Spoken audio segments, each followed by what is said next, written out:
मैं विनोद वैष्णव, आप देख रहे हैं न्यूज़ 21 टीवी एवं पॉजिटिव न्यूज। आज हम मौजूद है ग्राम पंचायत बांसवा, जो कि होडल विधानसभा क्षेत्र के अंतर्गत आता है। यहाँ से सरपंच पद की प्रबल दावेदार हैं मिथिलेश कुमारी। उनसे विस्तार से चर्चा करेंगे, किन समस्याओं को दूर करने की वो बात करेंगे गाँव में वोट मांगने के दौरान। जी मैडम, आपका स्वागत है। छोड़ दीजिए। हाँ जी, किन समस्या को दूर करने की बात करेंगे आप लोगों से? देखिए, गांव के अंदर मैं डोर टू डोर गई हूँ घरों में। बहुत ही मेजर प्रॉब्लम गांव के अंदर है। सबसे मेन प्रॉब्लम है एजुकेशन सिस्टम। एजुकेशन सिस्टम इतना मतलब लो कैटेगरी का आप कह सकते हो उसे। मतलब बच्चे बिल्कुल ही मतलब पढ़ाई से बहुत ही अलग हो चुके हैं। जहाँ जिस गांव की स्थिति मतलब बच्चे पढ़ ही नहीं रहे हैं तो गांव कहाँ से विकास करेगा?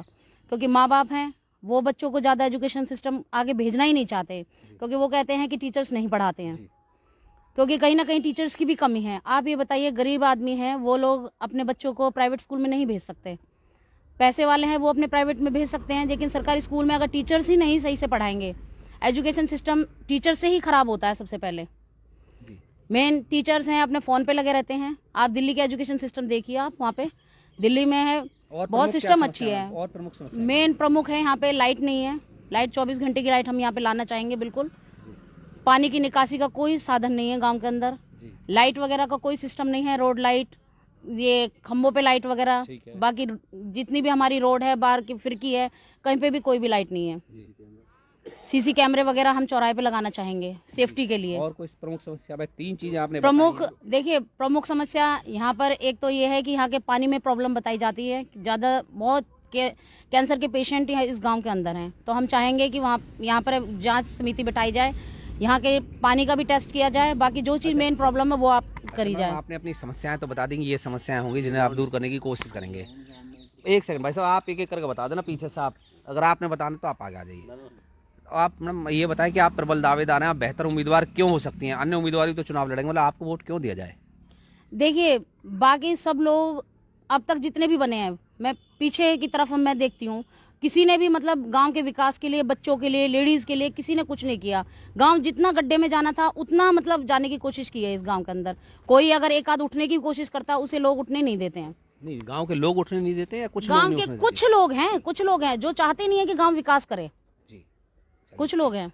और कोई? बाकी मेन इसमें है कि बच्चे मांगते हैं कि भाई हमें प्लेग्राउंड के लिए जगह चाहिए, लाइक स्टेडियम टाइप मतलब है। ये चीज़ मैं गांव के अंदर में लाना चाहूँगी बच्चों के लिए, क्योंकि ये एक तरह से बहुत अच्छी चीज़ है कि जो बच्चे मांग कर रहे हैं, लेकिन आज तक किसी ने इस मांग को पूरा नहीं किया है। दूसरी बात है, इस गांव के अंदर एक भी पार्क नहीं है जहाँ पे बड़े बूढ़े लेडीज़ अपना घूम सकें, बैठ सकें। पार्किंग वगैरह कुछ भी इस तरह का नहीं है। एक इधर गांव है शेख साई वगैरह गांव है, वो भी बांसे में ही टच में है। वहाँ पे मैं स्कूल लाना चाहूंगी 8th तक, या हो सकता है 10th। हाँ जी, इसी पंचायत के अंदर आता है वो। अच्छा, बांसे गांव की बात करें हम, कितने लोग हैं यहाँ पर, कितनी वोट है, कितना क्षेत्रफल है, मतलब आप गाँव को कितने अच्छे से जानते हैं, इस बारे में बताना चाहेंगे आप? देखिए, अच्छे से तो कम से कम 5,500 के करीब यहाँ पे वोट हैं। बाकी क्षेत्रफल का तो ऐसा है कि ये तो क्षेत्रफल इंसानों से बनता है। जब जितनी पब्लिक फैली हुई है, जितने आराम बैठे हुए हैं सब लोग उधर से चारों तरफ से, बाकी ये नोटिस तो बाद में किया जाएगा। अंत में आप कोई अपील करना चाहेंगे गांव के लोगों से? देखिए, मैं गांव के लोगों से ये अपील करना चाहूंगी, बहुत समय हो चुका है कि परिवारवाद, समाजवाद, भाई मेरे थोक में से खड़ा है, मेरे उसमें से खड़ा है। एक मतलब लायक और एक जो आपको ये दिखता है कि कैंडिडेट इस तरह का होना चाहिए जो गाँव का विकास कर सके, बच्चों के बारे में विकास कर सके, एजुकेशन सिस्टम को समझ सके। ऐसे लोग खड़े हो जाते हैं जिन्हें यही नहीं पता एजुकेशन का मतलब ही क्या है, आगे बच्चे किस तरह से विकास करें। वर्तमान सरकार 50% आरक्षण लेकर के आई है महिलाओं के लिए। हाँ जी, बिल्कुल। आप इसका क्या प्रतिक्रिया देना चाहेंगे इस पर? आप बहुत अच्छी बात है, लेडीज को आगे आने का मौका मिल रहा है। जो एक लेडीज समस्या को सॉल्व कर सकती है, शायद ही मुझे लगता है कि जेंट्स कभी आगे आए, क्योंकि वो हर किसी ना किसी के प्रेशर में आके उस काम को वहीं की वहीं रोक देते हैं। लेडीज जो एक होती है, लायक जो लेडीज होती है, प्रेशर वाली नहीं, जो लायक होती है, वो कभी किसी के प्रेशर में नहीं आएगी, सही कर निर्णय लेगी। क्योंकि देखिए, लेडीज एक अपने घर परिवार को चला के चलती है। आपने कहीं ना सीधे सीधे पुरुषों पर एक उंगली उठाई है कि वो दबा के रखते हैं, जबकि आज आपके पीछे ही सबसे ज्यादा बैठे हुए हैं। देखिए, बहुत एक कहते हैं ना, 5 उंगलियां एक जैसी नहीं होती हैं। होती हैं, बताओ, होती हो तो ये अंतर ही नहीं होता, बिल्कुल भी नहीं होता, बिल्कुल भी। चलिए, अब आपके गाँव के लोगों से बात कर लेते हैं। जी, आप भाई साहब, आप ऐसा खड़े हो जाए सभी या बैठ जाइए, आप एक एक करके। जी भाई साहब, अपना परिचय, गांव में कहां से हैं आप, और गांव के विकास के बारे में बताएं। 5 साल का कार्यकाल लगभग हो चुका है। नाम मेरा राकेश है जी। जी, मैं हवेली वारन में से पल्ली साइड से हूँ जी।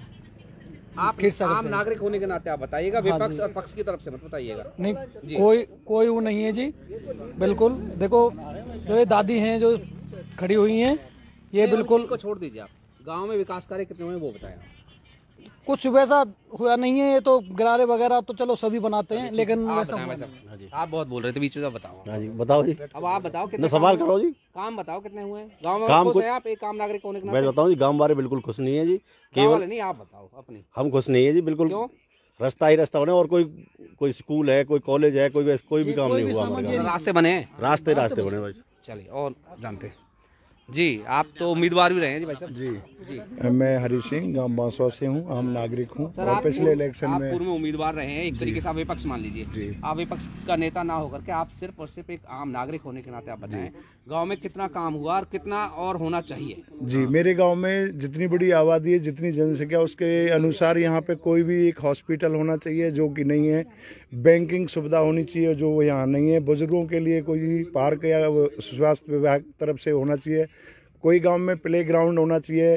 पानी की समस्याएं जो कि सदियों से 20-30 साल से चली आ रही है। हर साल गांव में 10-20 आदमी कैंसर के कारण, पानी की कमी के कारण मर जाते हैं, जिसके लिए आज तक कोई भी सॉल्यूशन नहीं किया गया है और ना ही यहाँ से कोई स्वास्थ्य और शिक्षा 5 साल के कार्यकाल में आप नाखुश हैं? जी, इस गांव में सिवाय एक रास्ता, एक तालाब की 4 दीवारी के अलावा और कोई कार्य विकास की तरफ से नहीं हुआ है। इस ना कोई बाबत सामुदायिक भवन बनाया इस गया है। बाबत आपने सरपंच एवं विधायक से कहा? जी, हमने सभी से अनुरोध किया है कि हमारे गांव में जो इन समस्याओं को सॉल्व करे, उसके लिए गांव से सभी लोगों ने काफी बार प्रयास किए, लिखित में भी दिया हुआ है, मंत्रियों तक दिया हुआ है, लेकिन आज तक किसी ने भी इस समस्या को हल नहीं किया है। चाचा आपको पेंशन मिलती है? नहीं, वो अच्छा, चलो ठीक है। और आप बताओ, आप बताओ, पहले आपसे पूछें। अच्छा, आप बताओ। खड़े हो जाओ जी, बताओ। देखो जी, मैं बांसवा से नवल मिस्त्री। नवल मिस्त्री? हाँ जी। हाँ जी मिस्त्री, बताओ। और जी हम बहुत परेशान हैं, 5 साल में देख परेशान रहे काम नहीं मिला क्या? काम नहीं जी, हमारे काम बढ़िया चल रहा है, हमें कोई दिक्कत नहीं है। फिर परेशान नहीं हो रहे हैं जी। ये तो प्लॉट कटी है गरीबन की, किसी सरपंच ने प्लॉट नहीं काटी। तो ये परेशानी गांव के प्लॉट कटी है तो गरीबों के लिए? दही के नहीं, सरपंच ने देने अच्छा, चाहिए ना। गरीबों को नहीं मिले, ये हाँ कह जी। रहे हो। चलो, गवर्नमेंट अब ये ने कहो कही- ना, गवर्नमेंट- आप ये कहो कि गरीबों को प्लॉट नहीं देगा, आप ये करो जी ये परेशानी गरीबों को प्लॉट कटे। हाँ, प्लॉट कटे हुए हैं पर बाकी दिए नहीं, कब्जो नहीं दिया जी। कब्जे नहीं दिए, ये हाँ, हाँ आपकी जी। भी प्लॉट है क्या उसमें? हाँ, सबकी हाँ, प्लॉट तभी है जी, दिक्कत गरीबों के जितने भी हैं। ठीक है, आपकी बात समझ आ अच्छा गई। जी। चलो कोई बात नहीं। आप भाई साहब आप बताओ, आप में से कौन आएगा? आप में कोई आएगा? आ जाओ भाई साहब, आप बताएं वैसे अपने परिचय के साथ कोई जायज समस्या बताएं। मेरा नाम जितेंद्र सिंह, मैं हरियाणा पुलिस में तैनात हूँ। फरीदाबाद। आप हरियाणा पुलिस में है, चलो ठीक है भाई साहब, अच्छी बात आप करो जी। भाई साहब आप में से कोई आए जी? आप बताएं वैसे। हाँ जी, इधर आ जाइए, आप तो वैसे स्मार्ट से लग रहे हो आप तो। नमस्ते जी। जी इधर यहाँ आ जाए जी, बताओ जी क्या समस्या है? समस्या गांव के अंदर काफ़ी हैं, जो कि जो सरपंच जो बीते हुए सरपंच जो गए हैं पीछे, उन्होंने अपने उसमें काम काफ़ी किए हैं, परंतु जो काम करना चाहिए, ये शिक्षा पे काम करना चाहिए, जो गरीबों के लिए। सरपंच कौन है यहाँ के सरपंच दलवीर जी हैं। अच्छा। और खूब अच्छे खासे काम किए हैं, हम नहीं कहेंगे, अपने हिसाब से उन्होंने खूब अच्छे काम किए हैं, परंतु जो काम करना चाहिए शिक्षा के ऊपर जो काम कर रहे हैं, वो अच्छे काम जो होते हैं वो नहीं किए। ठीक है, चलिए मैडम, अंत में गांव के लोग कहीं ना कहीं आपका समर्थन भी कर रहे हैं कि आपको वोट दिया जाएगा। आप एक बार खड़े हो जाएं तो ज़्यादा अच्छा होगा, क्योंकि चुनाव में खड़े हो ना आपने। बिल्कुल बिल्कुल। तो आप एक लाइन में दोबारा से बताएं क्यों आपको वोट करें लोग, कि ये 10-15-20 लोग आपके साथ खड़े हैं इसलिए लोग आपको वोट करें, ये अलग अलग मोहल्ले से आए हुए इसलिए? बिल्कुल जी। देखिए, मैं अपने आप को इस लायक समझती हूँ, एक साफ बोलने वाली समझती हूँ कि बिल्कुल सही बात बोलती हूँ, सही के लिए मैं खड़ी होंगी, गरीबों के लिए खड़ी होंगी। जो अब तक जो चीज़ गलत हुई है उसको मैं सही करना चाहूँगी। लड़कियों के लिए मैं चाहूँगी 12वीं तक का यहाँ स्कूल में करना चाहूँगी। मैडम एक लिमिट होती है किसी चीज़ की ना, कि मान लीजिए कि 50 लाख रुपए मिलना, तो 50 लाख से ऊपर आप खर्च कर ही नहीं सकते, फिर कैसे पैसा लेकर के आओगे? फंड कैसे लाओगे आप लोग? देखिए, आप अपने गांव की स्थिति हम गवर्नमेंट को दिखा सकते हैं। हम जी। वो चीज़ हम सरकार में जाके रखेंगे, खुद हम जाएंगे तो हम उसे दिखाएंगे, गवर्नमेंट को हम दिखाएंगे कि ये सिचुएशन हो रही है गांव की। तो गवर्नमेंट मतलब जितना पैसा शहरी आबादी के लिए नहीं देती, जितना गांवों के विकास के चलिए लिए आप ये देती है। बताएं, सबसे ज्यादा मुख्य प्रतिद्वंदी कौन होगा आपका, ये बताएं गाँव से, किसको समझते हैं आप टक्कर में? देखिए, मैं तो अभी अपने आगे किसी को समझती नहीं हूँ, क्योंकि मैं तो खुद अपने आप में परफेक्ट अपने आप को समझती हूँ, जितनी मैं मेहनत कर रही हूँ उस हिसाब से। गांव के लोग आप पीछे देख रहे होंगे, सभी बैठे हुए हैं, अलग अलग मोहल्ले से हैं सभी। आप लोग अलग अलग मोहल्ले से हैं भाईजान, सभी अलग अलग मोहल्ले से हैं। और लाइव आप लोगों को कार्यक्रम दिखाने का मकसद सिर्फ एक है, जिससे कि कल को कोई ये ना गए कि हमारे पास गांव के लोगों के फोन फिर आएंगे कि आप लोग विपक्ष के लोगों की सुनकर चले गए, सरपंच की नहीं सुन के गए। तो ऐसा तो अक्सर हम मीडिया पर आरोप लगता ही रहता है, क्योंकि अगर हम सरपंच की सुनते तो शायद ये लोग हम पे उंगली उठाते बाद में कि मीडिया भी क्यों, ये ऐसा कह भी रहते ना कुछ लोग आप में से, ऐसा कह भी रहते। तो इसलिए हमने लाइव प्रोग्राम आप लोगों को दिखाया है कि जिससे कि जो भी कहा गांव के लोगों ने कहा है, उंगलियां उठाई है तो गांव के लोगों ने उठाई है। लेकिन इन्होंने एक व्यक्ति ने ये कहा काम तो हुए, लेकिन वो काम नहीं हो जो इसकी गाँव को जरूरत है। जैसे कि शिक्षा, चिकित्सा और व्यवस्था, 3 चीजें प्रमुख रूप से कार्य करती है। पानी निकासी की, पानी पीने की व्यवस्था, प्राथमिक तौर पर कोई स्वास्थ्य सेवा केंद्र नहीं है। दूसरा, यहाँ पर कैंसर के मरीज ज्यादा बनाए जाते हैं, जिससे कि पानी की समस्या निरंतर बनी रहती है। जी बैंक बाबा आप बताओ, आप कुछ कह रहे हो, आप बताओ एक बार कह दो। बैंक बननी चाहिए जी जरूर, बुजुर्गों को सबसे ज्यादा जरूरत है पेंशन पैसा। ये आने वाले सरपंच से ये कह रहे हैं कि बैंक का जरूर यहाँ आना चाहिए, किसी भी बैंक का होना, हाँ, किसी भी बैंक की ब्रांच यहाँ जरूर खुलनी चाहिए। और मैडम शायद खड़ी हुई है चुनाव में, इनसे भी एक मैडम आप भी कोई आश्वासन तो दे ही सकते हैं, खुले ना खुले। आश्वासन नहीं, बिल्कुल कोशिश करेंगे हम, खुले नहीं खुलेगा ये बिल्कुल। चलिए एक बार आप कैमरा घुमा के सबको दिखा दीजिए, जिससे कि बाद में चुनाव में भागे ना छोड़ गए ना। हाँ नहीं यार, तुम्हें मकान चाहिए इसलिए नहीं भागोगे ना, तो मुझे पता है। तो इनको मकान भी मैडम दिलवाना है आपने ना, कब्जा दिलवाना, मतलब प्लॉट तो इसी सरपंच ने दिया है। प्लॉट किसने, इसी सरपंच ने दिया पिछले ने,